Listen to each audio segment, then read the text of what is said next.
قبول نمی‌شود تا مادامی که بنده مومن باشد. الله تعالی به پیغمبر خدا گفت که لئن اشرکت لیحبطن عملک ولتکونن من الخاسرین. پیغمبر اگر با الله تعالی کسی یا چیزی را شریک بیاری لیحبطن عملک، عملی که میکنی بیهوده میشه.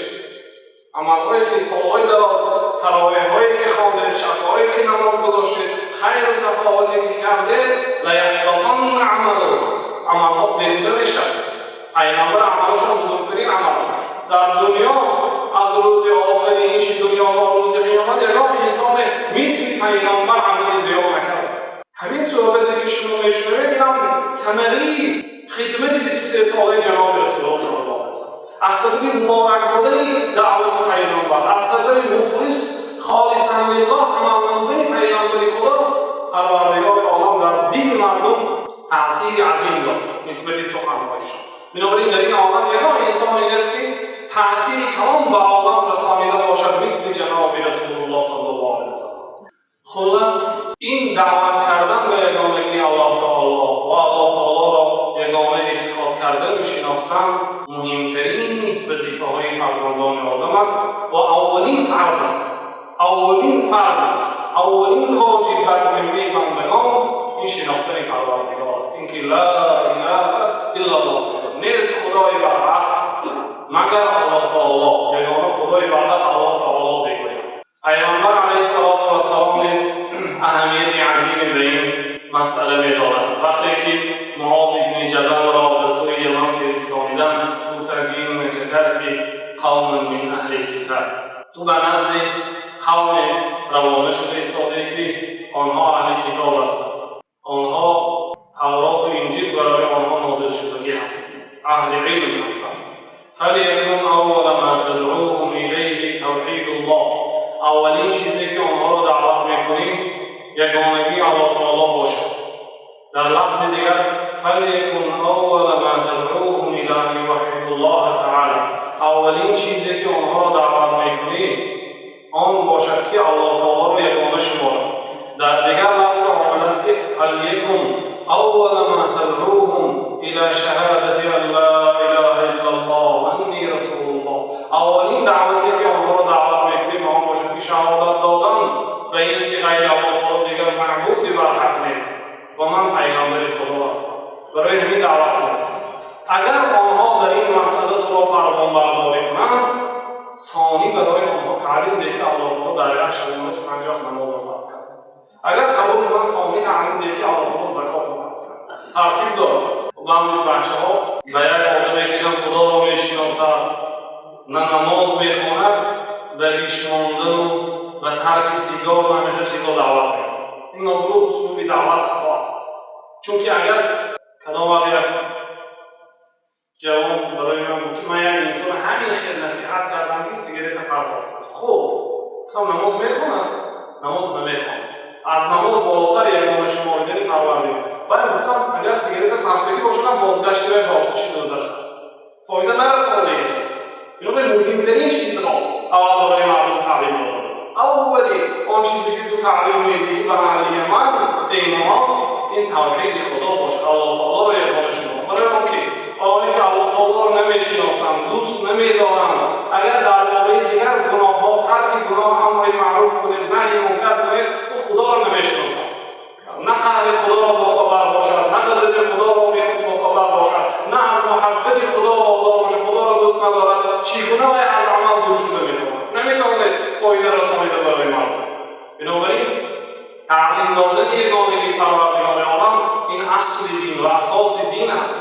عملها بدون یگانگی خدا قبول نمیشد. کدام آدمی که شریک میآورده باشد و پروردگار عملهاش غلط است. و قدمنا الی ما عملوا من عمل فجعلناه هباء منثورا. الله تعالی میگه ما عمل آنهایی که به الله تعالی شریک میگیرند مانند خاکی که کوفته شده است و معیده کرده شده است و در هوای شمال پراکنده کرده شده است، مانند همون کرده. یعنی به کشتی جمع کرده درست کرده نمیشه. تا همین درجه شرک آنها را بیهوده میکند. بنابراین عمل صالح، نماز و روزه، دیگر کارهای خیر بدون یگانه پرستی به درگاه پروردگار قبول نمیشه. بنابراین جابر رضی الله عنه گفتند که جناب رسول الله باغ ام معبد در آمد. زن پیرزن گفتن یا ام معبد من غرس هذا النخل، گفتن ای مادر معبد این درختای خرماها رو کی شناخت؟ ام مسلمون ام کافرون، مسلمان شناخت یا کافر شناخت؟ قالت بل مسلمون یا رسول الله، بلکه مسلمان شناخت یا رسول الله. صلی الله علیه و سلم گفتن که ما من مسلم يدرس غرسا او يزرع زرعا فيأكل منه انسان او دابة او طير الا كان له به صدقة يوم القيامة.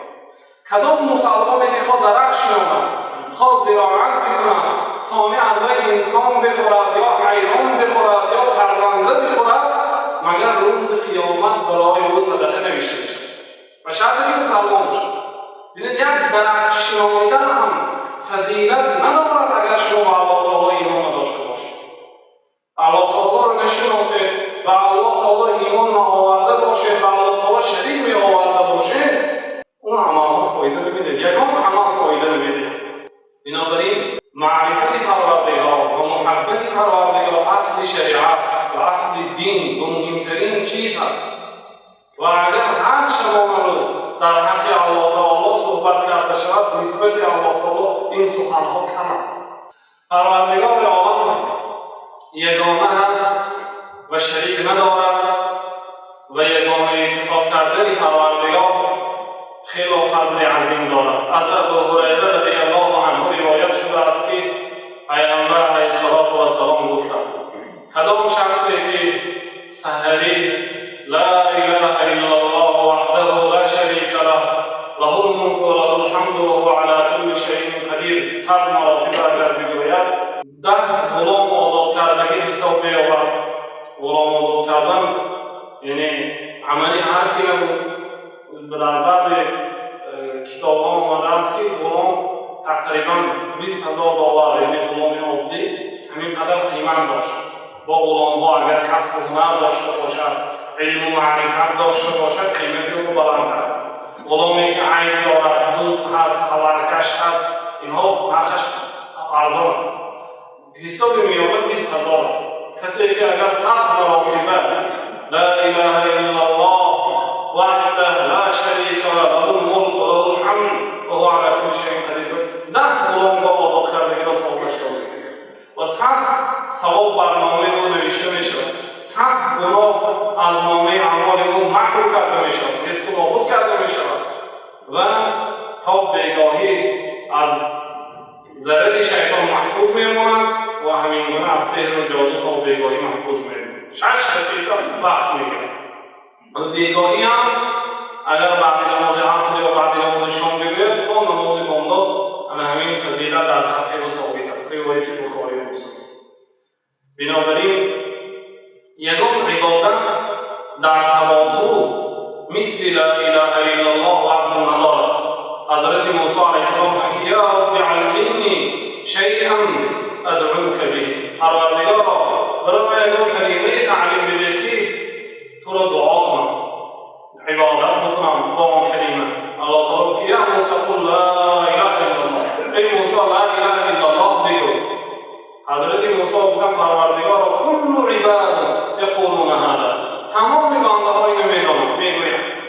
با یک کمبلر، عالم و بی‌سواد، پیر و جوان، مرد و زن همه میدانند من پیغمبر خدا باشم، کلیم الله باشم، یک دعای را برای من تعلیم ده که خاص من باشد.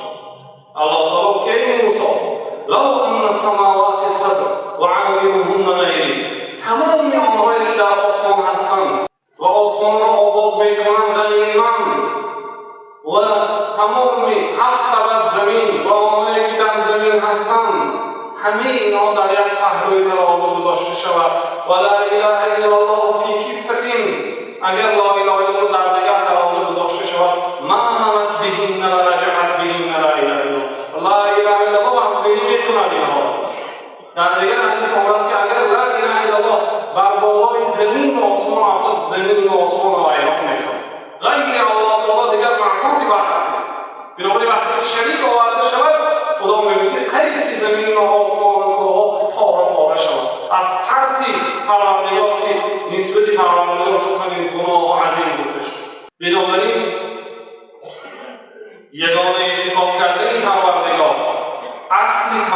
شریعت‌ها و بزرگترین و فطرت است که باید بر نهاد طبیعی یگانگی پروردگار را در این دنیا باید شناسند. معنای این کلمه، روح کلمه، اصل کلمه این است که در این دنیا غیر الله تعالی دیگر خدای حقیقی نیست. الله تعالی خودش تمام مخلوقات و موجودات را آفرید، شریک ندارد، هم مثل و هم مانند ندارد. الله تعالی یگانه است. باید یگانه الله تعالی را عبادت کنید. فقط به نام الله تعالی قسم یاد بکنید. معنای لا اله الا الله این است که فقط به نام الله تعالی قسم بخورید. مادامی که نیست معبودی بر حق غیر خدا، می‌بیند، می‌شنود، قدرت دارد برای جزا دادن و عذاب دادن، دیگه که قدرت دارد؟ به نام قسم می‌خورید، نام هیچ قدرت ندارد. بنابراین باید ذات قسم بخورید که شنود، داند، صاحب سخن باشد. که نام گنگ است، راه گنگ است، قبر گنگ است، اینها نمی‌تونند. بنابراین قسم فقط به نام الله تعالی باشد. بزرگ شماریدن نیست، فقط الله تعالی را باشد. بنابراین سجده‌ای که ما می‌کنیم بغیر الله تعالی نیست. سر فرود و سر رکوع فقط در پیشگاه پروردگار است. در نزد مخلوقات سر تعظیم نادرست است. سر تعظیم مثل رکوع یا نصف رکوع نادرست است. نصف رکوع نادرست است. این فقط به الله تعالی عزت است. واقعا خارگری در پیشگاه پروردگار عزت است. خار بودن در پیشگاه پروردگار، زار بودن در پیشگاه پروردگار، بنده بودن خود را اثبات کردن، این عزت است.